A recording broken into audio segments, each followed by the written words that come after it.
involved in many of the major smart city projects in Greater Copenhagen. We have the responsibilities of initiatives that create growth in businesses, but also initiatives that solve challenges which crosses municipality areas. For instance, like developing a better, effective regional public sector, digitalization, better use of data, better public transport, regional infrastructure, education, climate, and more. Greater Copenhagen is a well-defined and unified labor and business market. We have 3.8 million people and is expected to rise to 4.1 million in 2025. We are a leading research area with 12 universities. We are a metropolis with short commute distances. And we have direct access to 140 destination and global markets from Copenhagen Airport. 140 destinations grâce à notre aéroport. So, why is it important to talk about a smart city? Pourquoi est-ce qu'il est important d'aborder le sujet d'une ville intelligente? Because cities consume 25% of the worldwide energy production. Parce que les villes it generates 80% of the CO2 emissions. There's an urbanization which expands the cities when more and more people move to the city. The cities also have a strong buying partner and increasingly drive growth forward. There isn't an exact definition of what a smart city is, though the term was already used in the 1990s. But you can say that a smart city uses its resources in a better and smarter way, which means it uses the resources circular, sustainable, and in a sharing economy. And at the same time, it increases the well-being and good life of the people in the city. When you look at the literature, there seems to be some elements which is important to being a smart city. It is absolutely critical to have a common vision and a commitment to working to reach it. It's important that a city is user-driven, collaborative, and experimenting in the way it moves forward. It's important that it have a digital infrastructure, open and secure access to data, and skilled people. Now I'll tell you about how we try to push these 5 elements forward in the capital region. We have a vision in Greater Copenhagen that we are a green and innovative metropolis with high growth and good quality of life. To reach this, we focus on 3 conditions. We want to make the region attractive by making sustainable solutions, solutions for better well-being, for good health, and a safe place to be. We want to build a modern infrastructure and not least a digital one. Knowledge is also an important condition.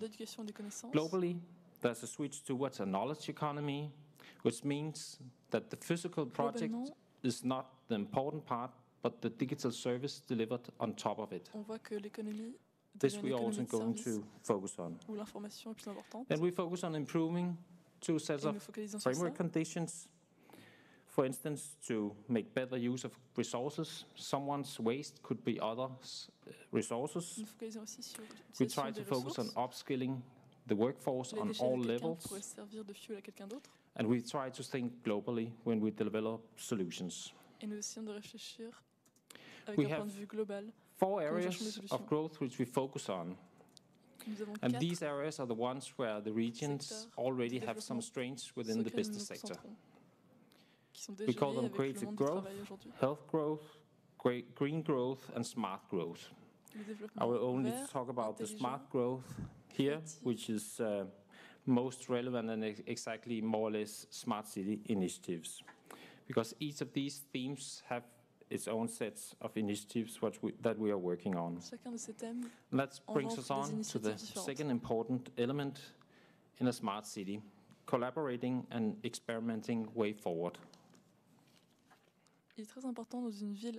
For historic reasons, We have a common small state understanding, like we are all in the same boat. At the region, to us, it means that we have a tradition of reaching consensus on vision, targets, and goals. We share knowledge. We bring together stakeholders across sectors to work on central issues. And this also goes for smart cities.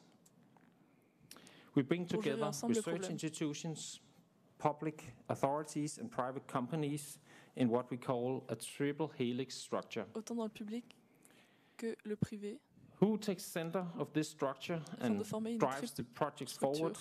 Could be non-profit organizations, it could be consortia put together from parts from all the different kind of sectors. But it could also be us as a regional government. For instance, now we are trying to gather people around our common vision and initiatives.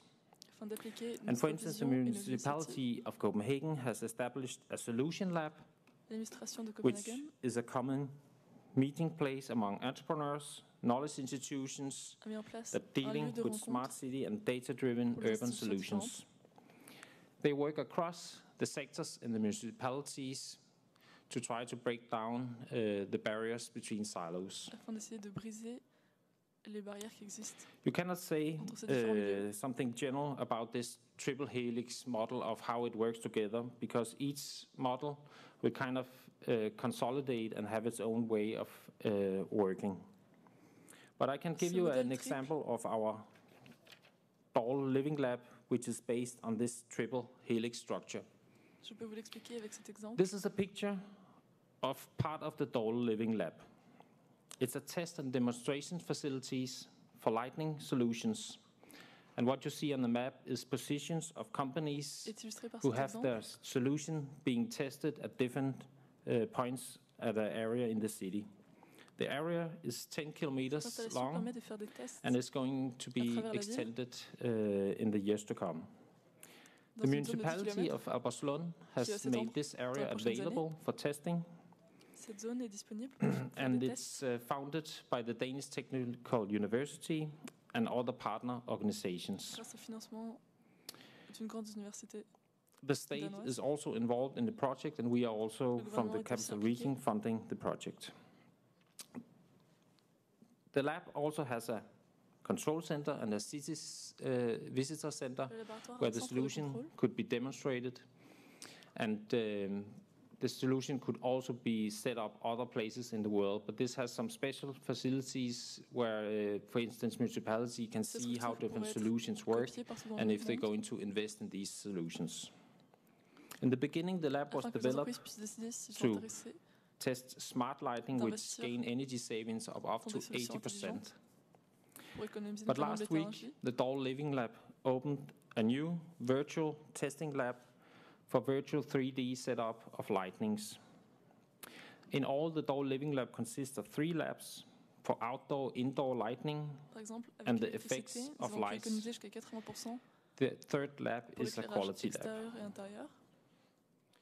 The solution lab now moves on to a second stage where it's testing smart city solutions. This could be smart parking, smart outdoor light, city Wi-Fi, infrastructure monitoring and maintenance, beacons which push information forward to, for instance, mobile phones. And some of these things are already being tested at the moment. Another lab is our Power Lab DK, which is a smart grid technology lab. The lab is open to all companies who want to set up their solution and test them on a smart grid system.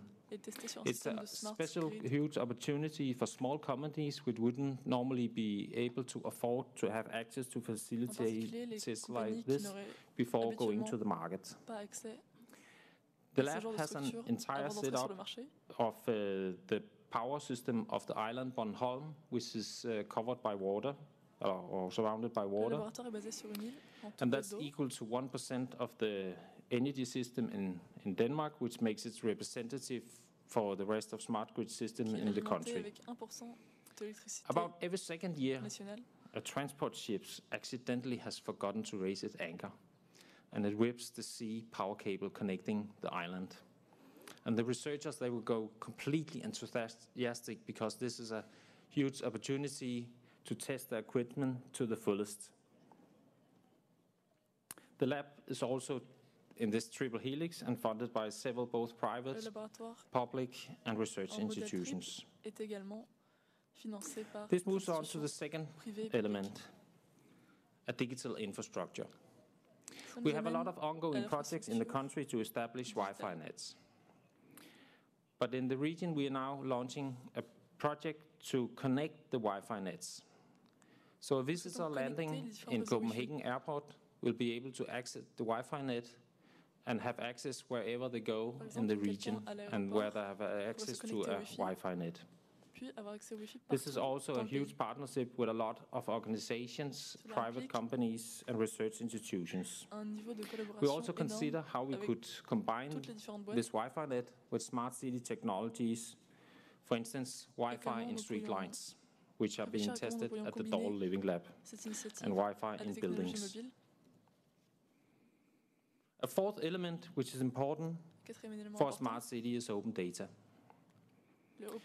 In a consortia consisting of the municipality of Copenhagen, the capital region of Denmark, a clean cluster, and the company Hitachi, we are building a marketplace for data. It's going to be an eBay-like version of data. This is going to increase the use of public data in combination with private data to release some of the hidden value lying in the huge amounts of data sets available. After a 5-year period, there will be no funding for the project and it will be strictly driven by private means. This does not mean that we give monopoly to a private company to hold public data. There's already a lot of projects going on to have open data available on platforms which link up to an Open Denmark data national platform. But Hitachi are building a playground for companies where they can test how to link different data before going live. So it's kind of a toolbox for developing solutions. And to show it works, they're developing 2 apps. One to better mobility between different kinds of transport systems, and one to lower the carbon footprint of citizens. Une pour les transports et une qui permet de baisser l'impact écologique is the Copenhagen city, which is building an open data platform under the concept Copenhagen Connecting. Et la plateforme d'open data que It consists of building blocks in different technology layers and in different sectors. The idea is to have open standards between each building block to ensure that data can be combined and you wouldn't have a vendor login. So when building smart parking, smart grid, smart government or whatever, the data could be combined and you could have more value. It is expected that when fully implemented, this will yield approximately 590 million euro yearly for the city. Ce système devrait gérer jusqu'à 500 the last and fifth element is skills.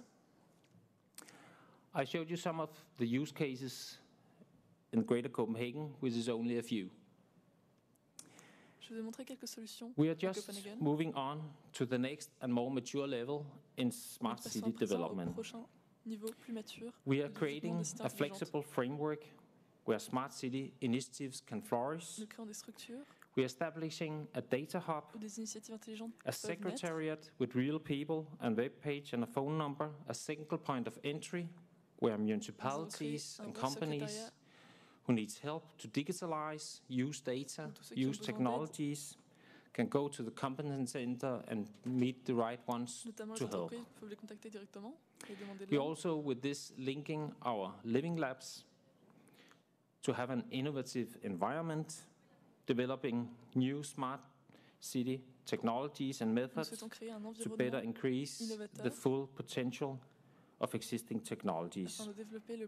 This will also function as an entry point for foreign companies and research institutions and partners who wish to be a part of our ecosystem and triple helix. This is our road to becoming a really smart city. I hope this has inspired you maybe to visit our region or maybe even become part of some of our projects. Consider yourself invited. Thank you. Visiter ma ville. Je vous invite tous. Merci beaucoup. Any questions? Y a-t-il des questions?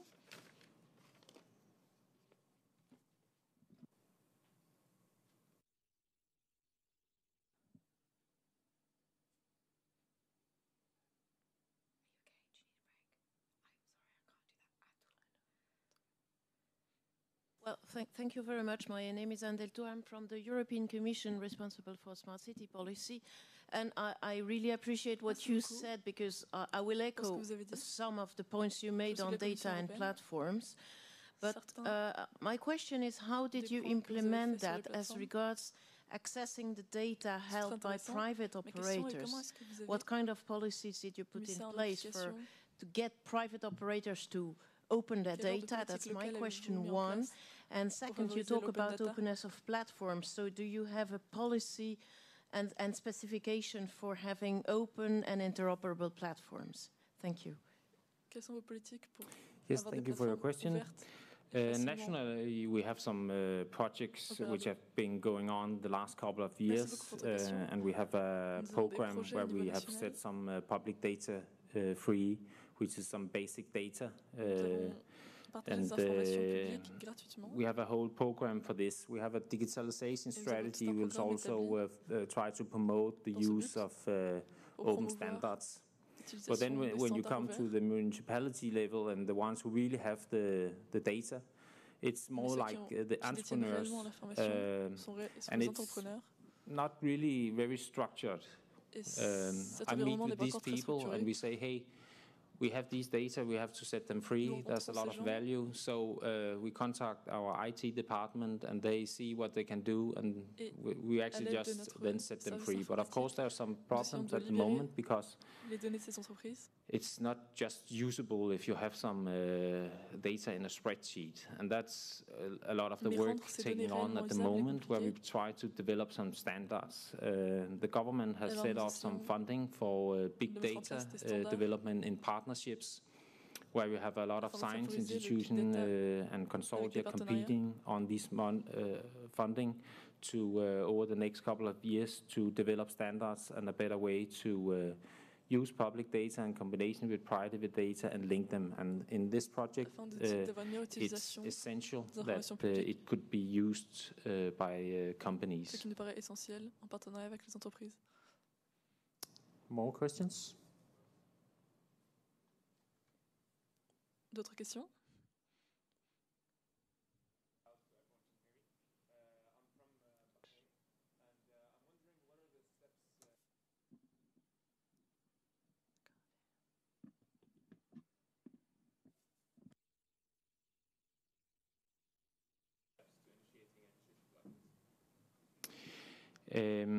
In our country, the first step has been to gather people around a common strategy. And everyone knows that digitalization and infrastructure and some of these elements I mentioned is important. But first of all, a city has to know what is we going to focus on, because all the solutions have to support what the city wants. So if you want to have a better transport, this has to be the focus. If it's, for instance, as Copenhagen want to be the first carbon-free city in 2025, that's an important goal to us. So we have very much focus on the green economy and kind of having the solutions to add this. But then again, we have some strains within the health sector, so we also have to improve our complete health system. So it's very much dependent on this. So a common vision is essential, and when you have this, you can kind of step in, because then the technologies you implement will be related to the strategy. And actually, that's a point where many smart city initiatives fail because they don't have a common vision and a plan for where to go. Je pense que beaucoup de solutions technologiques ne réussissent pas. More questions? Parce qu'elles n'ont pas un point de vue assez global. D'autres questions?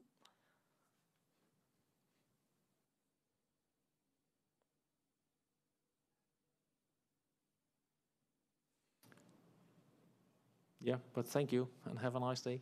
Merci beaucoup et passez une très bonne journée.